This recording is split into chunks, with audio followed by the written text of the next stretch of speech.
Friends good morning. ఇవాళ మాది ఆకుకూర ఫ్రెండ్స్. దీన్ని కల్లెగూర అంటారు ఫ్రెండ్స్. ఇవాళ నేను ఫ్రై చేస్తున్నాను ఫ్రెండ్స్. ఈ ఆకుకూరని చూపిస్తాను.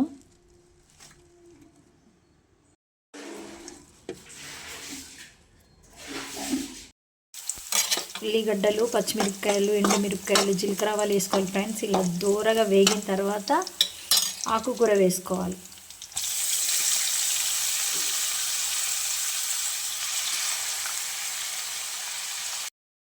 ఫ్రెండ్స్ ఇప్పుడు పసుపు, కొంచెం సాల్ట్ వేసుకోవాలి. తర్వాత కొంచెం ధనియా పొడి, తర్వాత జీలకర్ర పొడి, తర్వాత కారం వేసుకోవాలి ఫ్రెండ్స్.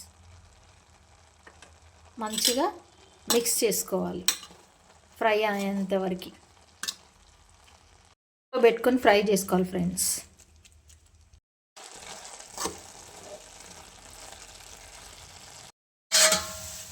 వావ్, తోటకూర ఫ్రై రెడీ ఫ్రెండ్స్.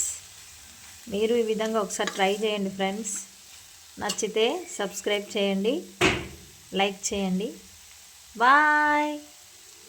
రైస్లోకి కానీ చపాతీలోకి కానీ చాలా టేస్ట్గా ఉంటుంది ఫ్రెండ్స్.